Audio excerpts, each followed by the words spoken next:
My name is Adrien Jodar-Kozmochka. I'm from Toronto, Ontario, and I've applied to architecture at U of T, Ryerson, Waterloo, UBC, and McGill. Not so long ago, I got accepted on April 22nd for UBC, and then I had basically a week. I had until May 1st to make a decision. Yes. So we had to get moving. We decided to book meetings with the TO. Universities let you decide until June 1st. Yeah. All my other choices are saying June 1st, but UBC was saying May 1st. So we had to discuss like what to do because UBC came with an acceptance fee. So that was one thing to consider. Exactly. But then we decided that we ended up after the meetings and after the counseling, we decided that it was too great of an opportunity to miss. Exactly. So we accepted. One of my goals for this portfolio, and I didn't set myself that many goals because I wanted to be as free as possible, but one of my goals was with every single project I pursue to do it like to the maximum that I could and with deep thought. So I would have long research periods and long periods of thinking about my project before I even started it. Essentially what I'm trying to do with a portfolio is show them as vividly as possible who I am to the university. Usually when I do my research is where I get my ideas also, and it helps give me tips on like where to start and how to start it. But then when I get into it, it's usually completely different than what there is online and what it's available to me. So I have to rely on like people who can actually perceive my work and help me actively. So like Karen or Rob. I think I started in July, and then in the summer I was able to do one project. One. And I think I was able to start another. Exactly. It was because you did the parallettes. I did the parallettes throughout summer. That was just like July, and then I did the Adam and Eve one. Exactly. I started that, and then I finished it in October, something like that. You failed several times because when you were doing the poppy in paper, you know, when you were trying, you had to do many different tryouts, and at one point you say, I'm gonna give up, but you continue, you persisted, and you were able to come out with the final design. Yes, exactly.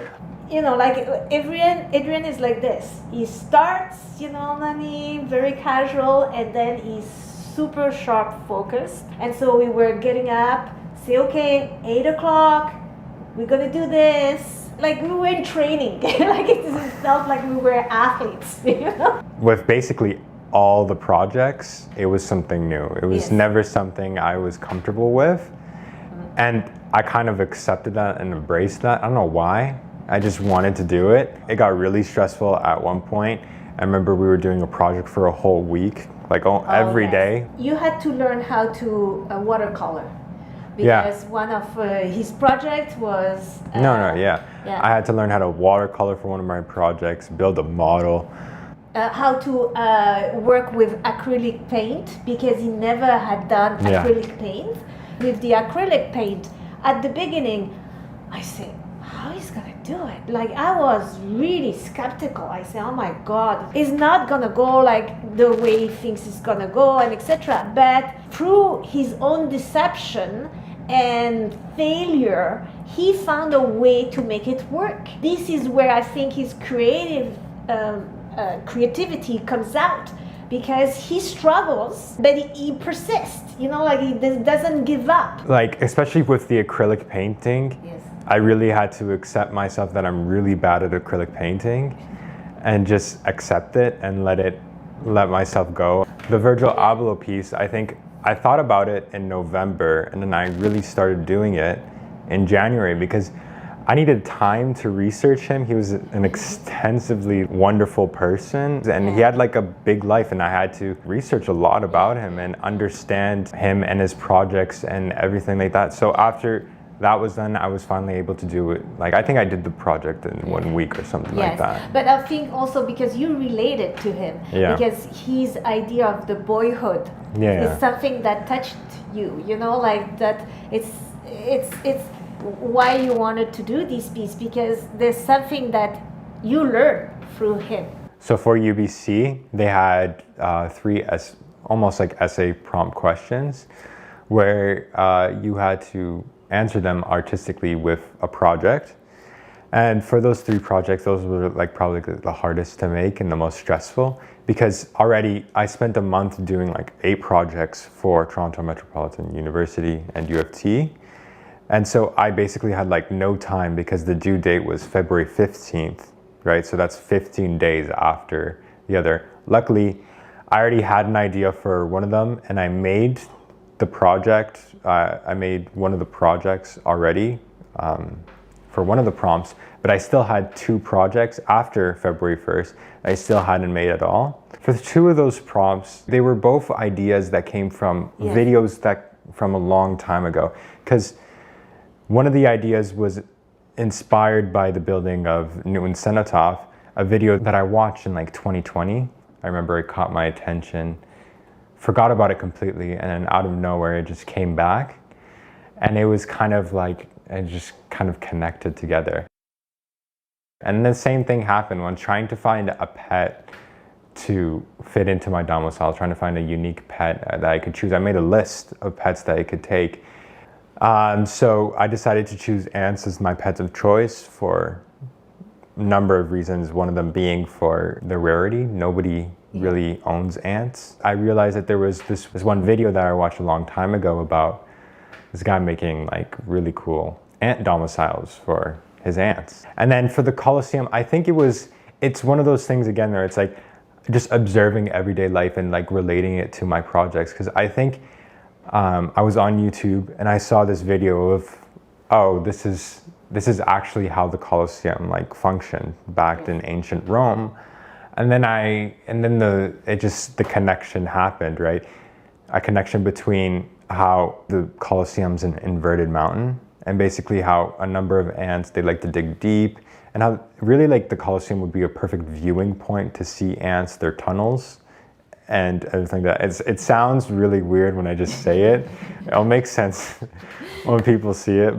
So my dad helped me a lot in like summer because we had a lot of time, and in terms of like the woodworking projects, he's like really good. He does this for a living most of the time. So he helped me a lot with that. I had a lot of projects that like needed to be finished and they weren't. So he helped me long hours finishing some things that needed to be finished.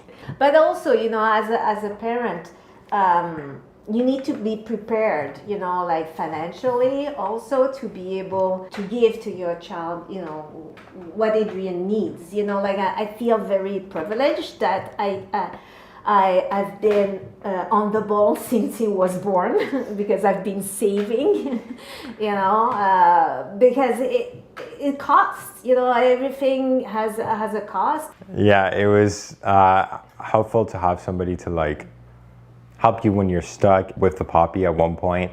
I didn't understand how to bend the paper to make it flow, right? Mm-hmm. And so I got the idea of cutting up the paper because paper is not that stretchable as a material.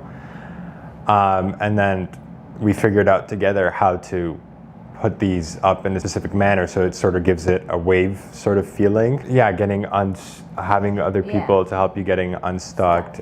Ultimately, you did the work, but you had the support to do it. And I think this was very important because it's not, sure, having your idea in your head is fine, but creating it's something completely different, and it's a different thinking process. And this is also where you realize that you need human, and this is human being guiding you through this work, because it's daunting. Yeah, especially when it's new stuff. Exactly. Also, being very happy with the results that you get, even though you're not perfect. As mentioned, I'm very perfectionist. Yeah. And like when I have an image in my head, I need to get it to the image. I need to get whatever I'm creating to that image in my head. We were eating lunch in a Mexican restaurant, and then I just got an email that I got accepted into Waterloo. Yeah. And so, oh my God, we couldn't believe it. Yeah. And I mean, like, I sound very like unenthusiastic and I like look like it, but I mean like I just need I think I need to have a contrast. Yeah, no, I think it because I'm too gassed. Like I'm too gassed. I'm getting accepted too much. Somebody needs to decline me. So the whole application process from January to March, no, till January to April. Yes. I basically had no life. I was basically just doing my portfolio pieces. Yes. And I mean, like, yeah, the results are good, Yes. right? I got my offer, but at the same time, I really need to. Yeah. You really just need to live your life. Yes, like, exactly. Yeah. So, like, I guess my word of advice is just like start so early. Yes, start early.